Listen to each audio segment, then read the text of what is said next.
Hello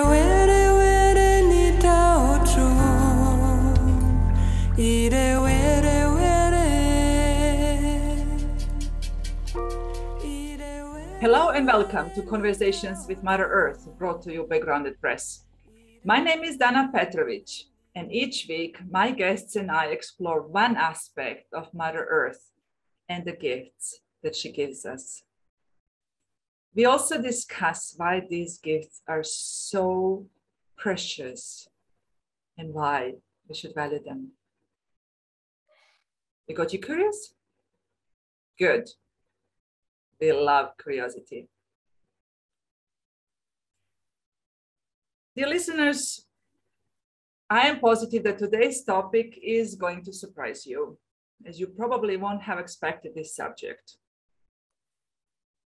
However, as always with our very diverse topics on Conversations with Mother Earth, you will see that there is a deep connection with Mother Earth.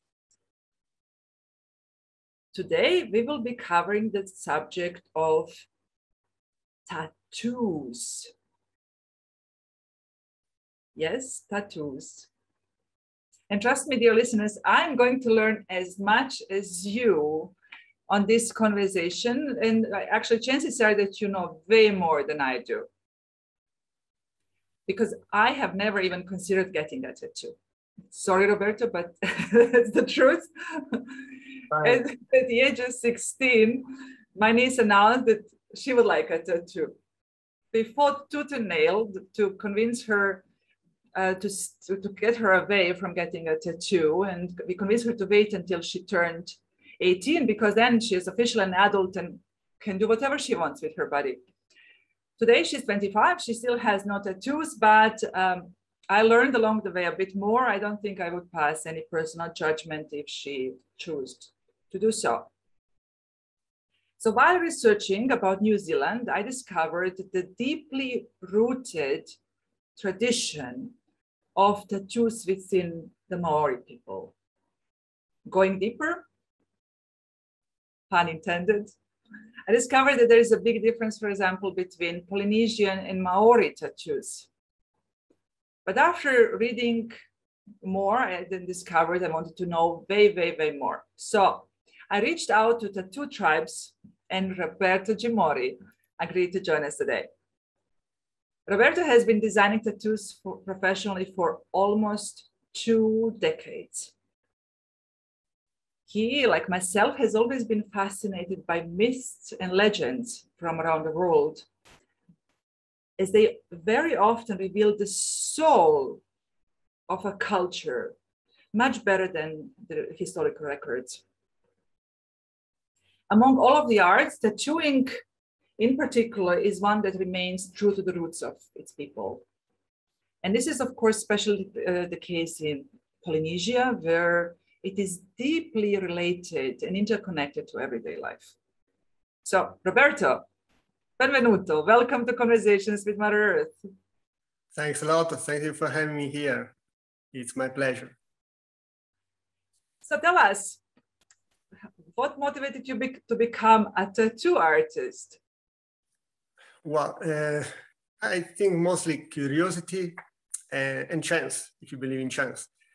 Curiosity because, as you said, legend, myths, all that is the traditional lore of the people around the world has always fascinated me, because while history has to be almost aseptic and doesn't allow for fantasy, for imagination, legend, myths, and all these kind of stories don't need to be absolutely realistic or even follow the law of physics. So it's possible for people to put its real soul into the stories, its real belief, the cores that come from generations, from when we still believed in animism, and that all things had a soul, or animals, that we all are interconnected, which is true, by the way. And we will see when talking about Polynesia, above all, well, this is very, very strong. So when you start digging deeper into ancient cultures and this, you sooner or later you stumble upon tattoos, because tattoos still embody some of the ancient way of thinking, ancient roots of humanity. And so I started from there. It was one thing after the other, and that's how I got to it. Yeah, it doesn't leave you. You get deeper and deeper in the real sense of the world. It's like a white bunny hole. When you get into it, you find a whole world. Yeah, that's true. That's true. And we do believe in chance. We even had a whole episode on serendipity, by the way. So we do believe in chance here. Yes. So this is also how you found your way to the traditional motifs, more motifs that you apply in your work. Yeah, especially when I started to design and to know Polynesian tattoos. And that's because it took very little time to understand that Polynesian tattoos are not just beautiful designs. Every symbol, every single element has a meaning or several meanings, and they can be used together to create a story within a tattoo. So it's not just designing, it's understanding the culture behind the symbols. And if you want to design Polynesian tattoos, you can't but learn the symbols, the culture, the ways. That's how it all started and went on. Because when you use the symbols correctly, you are not only telling a story, but also showing respect toward that culture. Because Polynesian tattoos are a very important thing in the culture of Polynesia. And since there are not many informations around, I thought that I wanted to learn more as much as I could and share it, because this is also a way of showing respect to this culture. Yeah. You see many designs around which don't flow, as you may say. Knowing the symbols, the meanings, allows you to do better design as well, because you understand the concepts behind them, the flow. Actually, Polynesian tattoos have several meanings, several layers of meaning. They have the visual aspect, then the story that is told within the tattoo, and the underlying meaning, usually a lesson, a teaching, or something that helps us reconnect with our roots. They are very strongly related to family and culture and tradition. And nice. Yeah, and this is all interconnected. And the only way to understand this is to study them. That's why I went deeper and deeper. Fascinating. Yeah, no, this is exactly maybe something we can learn from Polynesians again, to value family, to value a little bit more our traditions.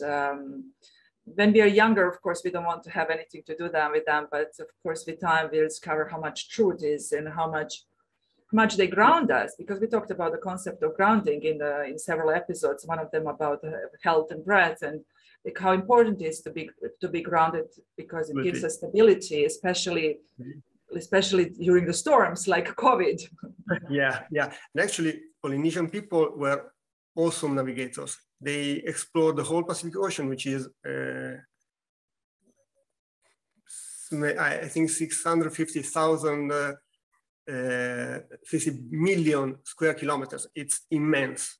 And wow. They sailed without the modern technology that we have. And how did they do it? They did it because they were keen observers. They observed nature, its patterns, the currents, the streams, the clouds, the winds, the migratory patterns of animals. And all this were like pieces of a puzzle that they composed to understand how to move the stars. And the important, the wayfaring technique they used consisted in, actually, they had to know where they were to have the indication for where they wanted to go.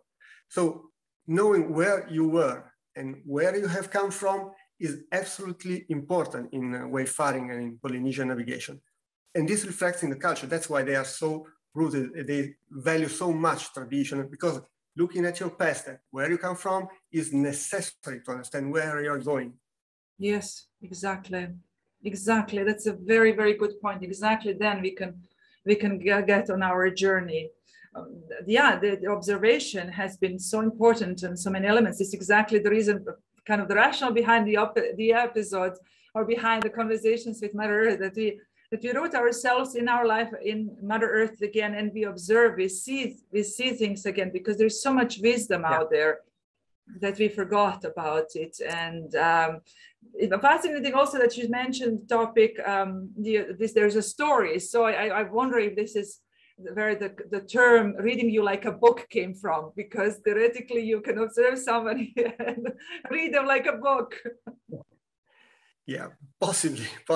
Actually, it's not so easy reading a tattoo, a Polynesian tattoo, because each symbol can have several meanings, and depending on the way you assemble them, you get them together, and depending on the experience of the person, they can have different. So you can understand the general meaning of a tattoo when you see it, protection, strength, family, but not the real underlying story, all the details. That's another beautiful thing about them. Yeah. It's like a Chinese language, depending which character you put together, it's a completely different meaning. Yeah. Kind of, actually. Yeah. That's true. Interesting, because this is how I found you, because I was researching the Maori people, and then I found your website because you were talking about the difference between Polynesian and Maori. As you rightfully said, this is a huge generalization. Yeah. Because this, as you said, covers an area that is really hard to fathom for us, how big it is, the Pacific Ocean with all the tribes and all that. Yet, what did you observe in differences, major differences? Yeah, actually, Polynesia is a general term for all this area, but there are several civilizations and several tattoo traditions in it. The main ones are Maori, Samoan, Marquesan, Tahitian, and Hawaiian. Tongan tattoos are seeing a renaissance as of now, so there will be more in the future, probably, hopefully. But the main five are these ones, and they all share similar traits because they come from a single culture in the end, but develop their own specific traits. And the Maori ones, for example, are the ones that maybe differ the most from the others for several reasons. One is that while Samoan, Marquesan have a traditional tattoo that goes from the waist down to the knee for the men, or behind the thighs for around the thighs for the women, but on the legs mainly, even if not, it's not limited to the legs, especially Marquesan and so on. But they are very legs oriented. Maori give more importance to the face, to the tamoko, possibly because while Fiji, Samoa, Tahiti, and all the other islands were closer to the equator and so had a hotter climate, New Zealand sees a more cold climate. And so they have to cover themselves in clothes during the winter. And this probably brought the focus to the face, which is the only part that remained uncovered. Yeah. Another difference is that while all Polynesian tattoos are applied by pricking small holes with the needles, the face tattoo has some lines, which are the main lines of the tattoo spirals, that are really carved into the skin with blades and then colored in. Yeah, it's quite painful. And this is another great difference. There are more, but that's also probably the reason why Maori tattoos are more strictly coded. I mean, while other traditions give you more freedom to choose the elements, the face tattoo in particular cannot be applied by anyone, cannot be designed by anyone, because it has a rigid code. It is a link to the ancestors, actually, and only traditional practitioners who have been taught ways, the ceremonies, the offers that have to be done, the songs to sing. They only can do this kind of tattoo. There's kiritui, which is similar and is literally translated as painted skin, which can be applied to anyone, by anyone. But tamoko, which is a face tattoo, is like an identity card. It keeps track of ancestors, their deeds, your deeds, and so it's an identity card, actually. That's why copying a face tattoo is very, very disrespectful. Mm-hmm. Mm-hmm. Yeah, and it's a serious business. It's a very, as you said, it's very rigid. But what was the original purpose of these tattoos? You mentioned Maori. The face was the kind of the family tree, in a sense, was depicted in a certain sense to show the roots or even a status. Wasn't it even a kind of a form of a status? Yes, across all Polynesia, tattoos are also a way to show mana, which can be translated as energy, authority, and several other terms which give a complete description of this kind of energy and force that flows in every people. Mana gets inherited from our own deeds, what we do, how we behave, but also from what is our ancestry, what our ancestors did. That's why many Polynesian tattoos, Marquesan, for example, also have specific elements. For example, in Marquesan tattoos, there are the ipu is a symbol that represents a god because it collects mana. It serves as a container for the mana of the ancestors. It's not a chance if ancestors are often represented as ipus, coupled ipus along the arms or on the back parts which are related to the past. So tattoos enable us to collect the mana of our ancestors and pass it on to ourselves, increasing our own mana. The tattoo helps bridging the nowadays life and us with our ancestors. It's also a reminder, as we said before, to know where we come from, who our ancestors were. It's a very, very recurring theme in Polynesian tattoos. Not only Maori, all of them. Yeah. That's interesting. An interesting kind of thought, because there are so many similarities among the cultures, yet as you see at the same time. Yeah. Actually, Polynesia is a vast area, but all the Polynesian people came from one single civilization, which expanded throughout the ocean, the Pacific Ocean. So they have a unique root to them. They all share the same knowledge, the same roots, the same beliefs, even if they changed a bit from a place to another. That's why there are so many similarities, and probably why the similarities don't stop only to the designs, but also go to the meanings and to the purpose of them. For example, in all of them, all of these cultures use tattoo to convey this sense of belonging to the roots, but also to show prowess, to show strength, to demonstrate that one person was ready to enter adult life and become a part of the community.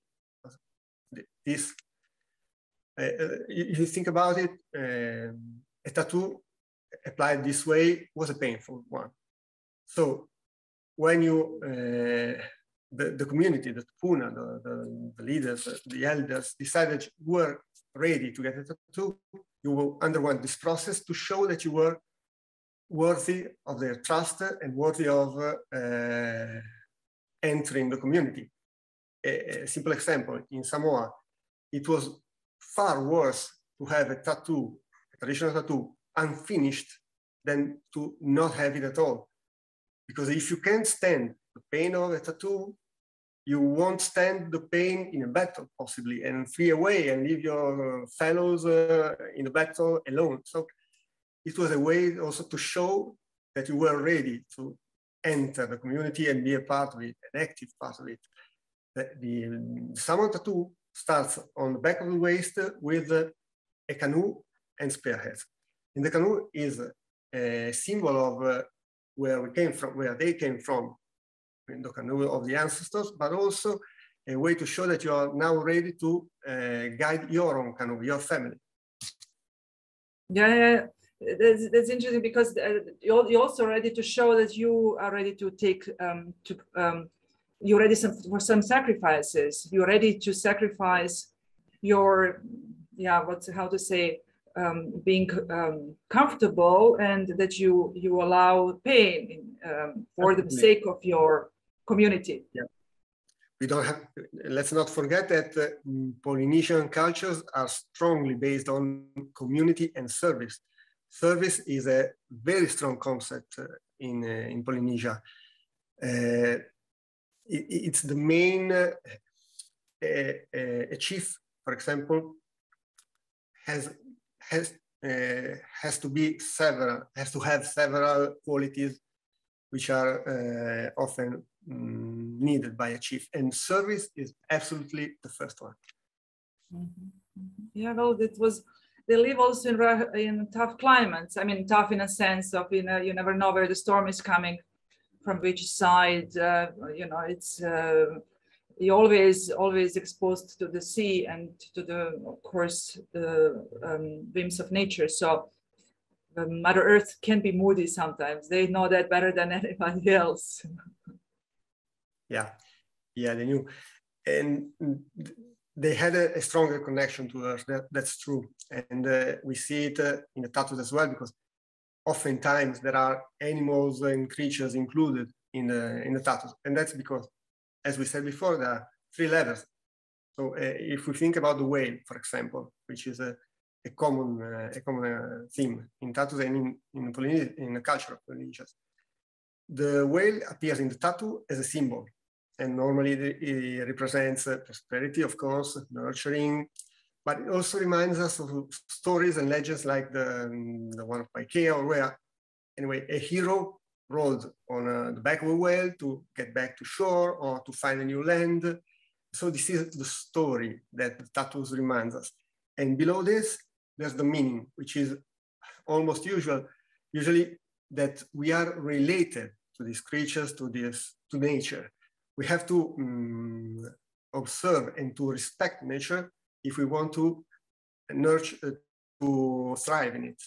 There's actually, there's even a Hawaiian word, leana, which means both responsibility and privilege, because they are interconnected. Yes. It's very strong, the relation between the two. If we nurture the land, if we take care of it, it will take care of us. It's a circle. If we don't, nature will turn back on us, and we see it every day now with pollution, overexploitation of the land, the soil impoverishment. That's actually Polynesian people knew this before because they observed. That's something we've lost. Yeah, but that's why they're still there, and there's traditions are still alive, because otherwise, if they followed our rules, it would have been eradicated already. Yeah, that's interesting. Yeah, yes, sorry. This is exactly what I consider when I research this deep connection to Mother Earth, of the tools connected.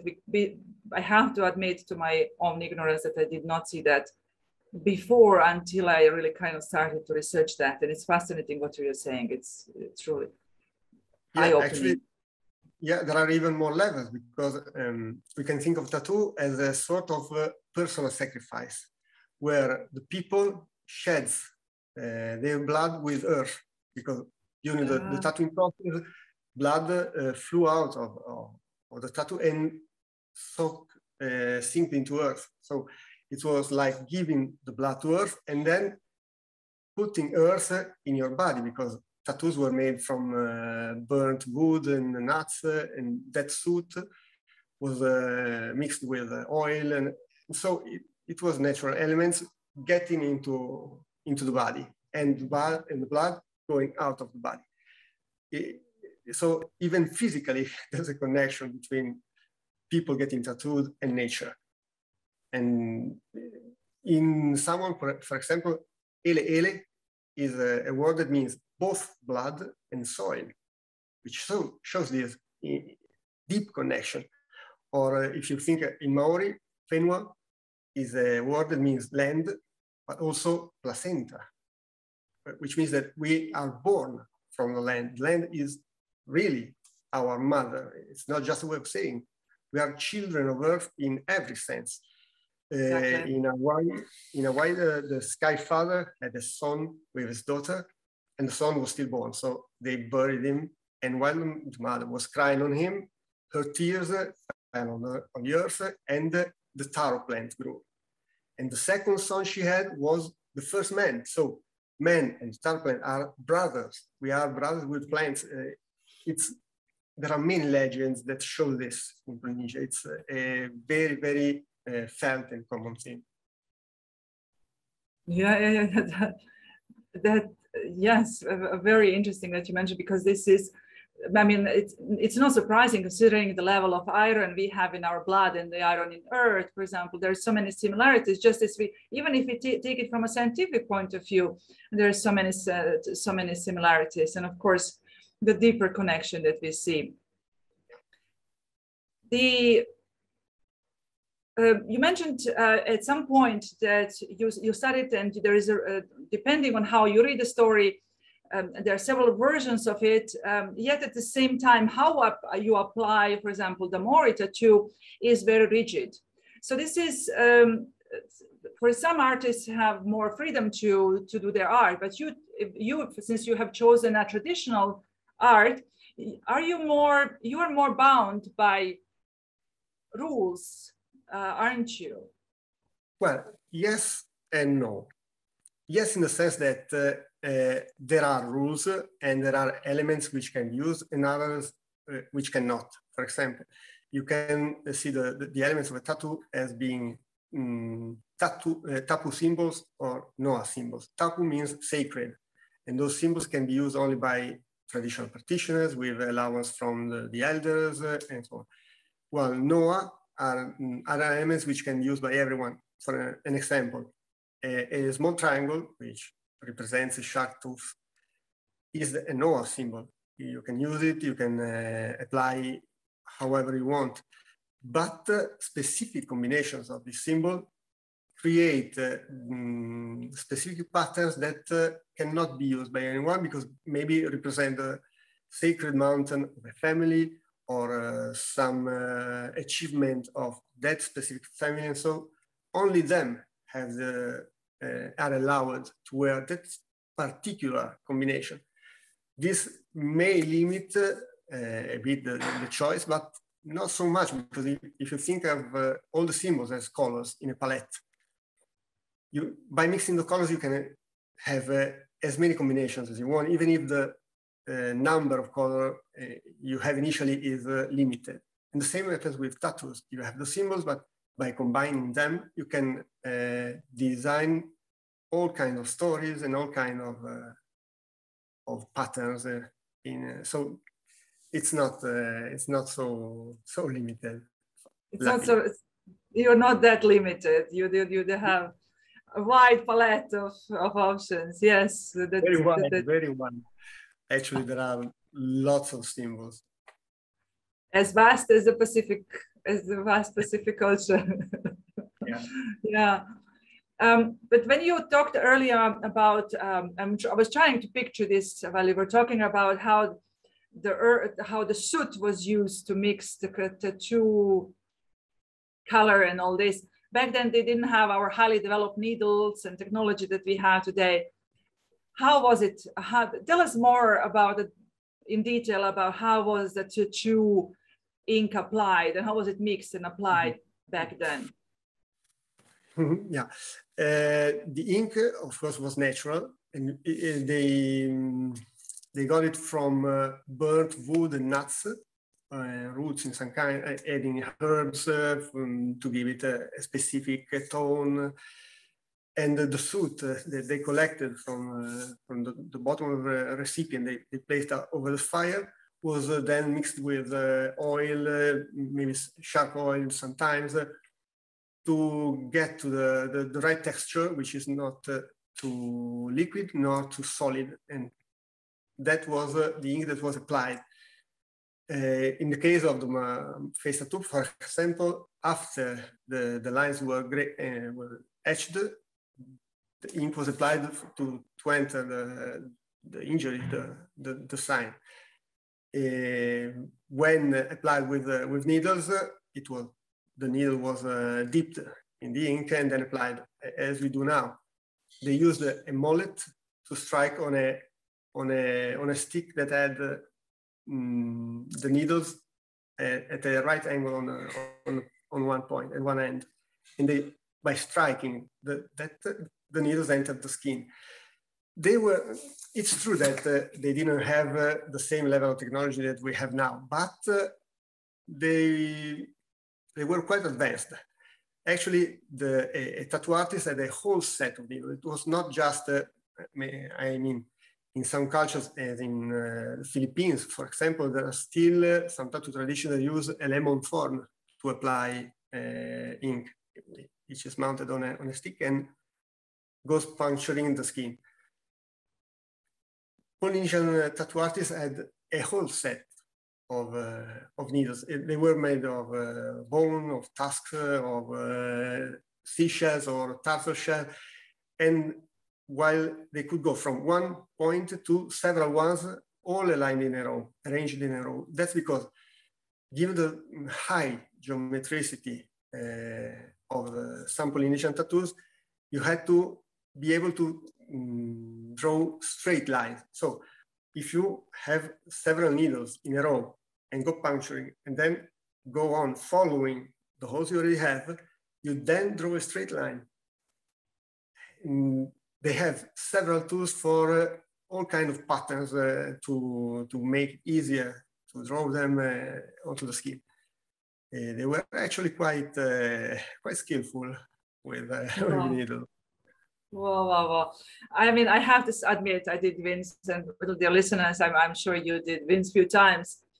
You mentioned this was a community work back then. And of course, as a new member of community, showing that you are adult enough to join, how did those who were getting a tattoo, how did they hide the pain, or how did they overcome it? And how did the community help them with? You are totally right. You said the right word, community. That's the key. While nowadays, maybe when you get a tattoo, it's easier. You get into a shop, you get a tattoo, go out. Back then, it was quite a different process and a painful one. So the individual was not left alone when getting a tattoo. It was a family thing, or even a community thing. When the tattoo was applied, like the Samoan pear, for example, which can take days or weeks in some cases. Oh, wow. Yeah, depending on how quickly the person heals and so on. So when the process started, the community was with the person. They sat around, they hold hands with the person, they chanted songs to try and ease the pain, to soothe that feeling, to distract him or her, because women too got tattoos. And this not only helped easing the pain, but also strengthened the relation between the individual and the community even more. So it has two sides to it. Yeah, I'm sure that the person whose hand I'm holding while I'm wincing in pain becomes very important in my life. Yeah. Undoubtedly. Especially if I squeeze very hard. Yeah, I think that's the only way back then with those methods. That was the only way to really to endure that, and also, in a sense, to have witnesses, wasn't it? There's also this have a witness that you are brave, have a witness that you can do it, have a witness that also the pressure that you push it through, because as you said, it's worse to have unfinished tattoo than endure the pain. Exactly. So one of the aspects, because you said this has to heal and it's a long process and all that, the other long process of this is the longevity of tattoos. And one of the reasons why we wanted to tell my niece to wait for a while until she decides which tattoo to choose is exactly that. We have to consider this very, very, very well. So yes. What do you tell to your customers? Well, in the end, it's their choice. So I don't like to convince anyone about what's right for them or not, but I do have advice, I do counsel. And one thing I absolutely make clear from the beginning is that they shouldn't choose a tattoo for its visual aspect only. It can be, well, it can be something pretty without meaning, of course. But keep in mind that we change, skin changes, our taste changes over time. So something that we now think is very nice and very pretty, cool, maybe not in 20 to 30 years, maybe we have changed, we don't think so anymore. But if a tattoo, if a design has a deep meaning for us, it will always have. Doesn't matter how it changes or we change. That was something very important for us and will still be important after years. So this is one thing we should consider when getting a tattoo. And then it's not true that I don't try convincing people. I actually do try convince people not getting partners' names or letters. It's an exception I make because not for being cynical. I hope every love will last forever, but I've seen in my experience that life sometimes has weird ways to put things upside down, change everything. Life is change. So maybe choose something that represents you, your love, something that is common to you too, and unique, but not letters or names, which can be seen and read and will always stay there. Yeah. Especially also these trends also are dangerous. I remember a few years back, it was a trend to have these tattoos on the back in Germany, and so many of my students did that. But that, of course, came out of fashion, and it's easy to change the fashion when we change shoes and when we change purses or our sweaters, but it's, as you know, they're more difficult to change the fashion for a tattoo. Above appearance. Yeah, exactly. Roberto, that's a truly deep topic in a real sense of the word. This is truly deep in so many facets to this this is why exactly I reached out to you, and I think I will continue researching this topic because it is so connected with Mother Earth and with so many aspects that were the original motivation, as I said earlier, were the original motivation for this show, to value community again, to value our mother again, Father Sky, Mother Earth, to feel ourselves connected with our brothers and sisters in human world, but also with the animal world.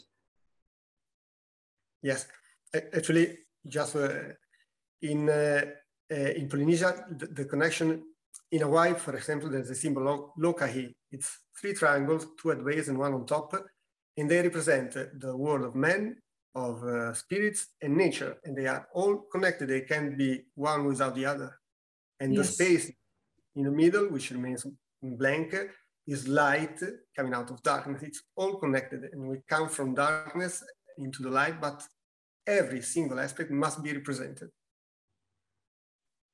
Yeah, that's perfect. And this is exactly what it is, this triangle, all three aspects are so important, and we see that this is why also it's a combination of tangible topics here and the ones that are more connected with art, like today's topic, because this is the spirit, this is what makes us humans, this is what makes our life worthwhile. This is why we have this aspect, this element in it as well. Wonderful. Roberto, I am sure that you have, after today, way more fans among my listeners. So where can they find you? Well, on our main site, which is tattootribes.com, where we publish the tattoos with explanation so that people can understand what's behind every design.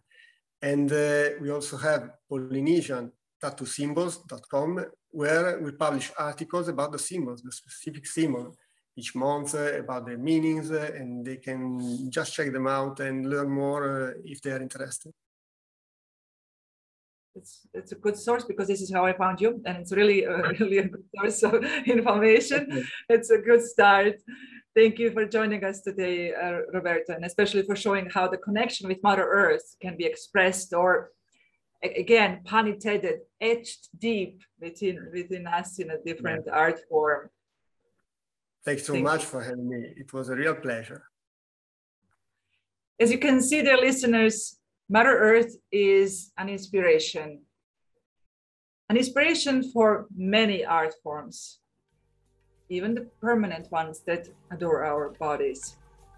For some bodies, as I said, I still don't have tattoos, but this is, you see, there is a deep, deep, deep, deep connection with Mother Earth. Next week, we will look at a different gem, in a real sense of the word. Stay tuned.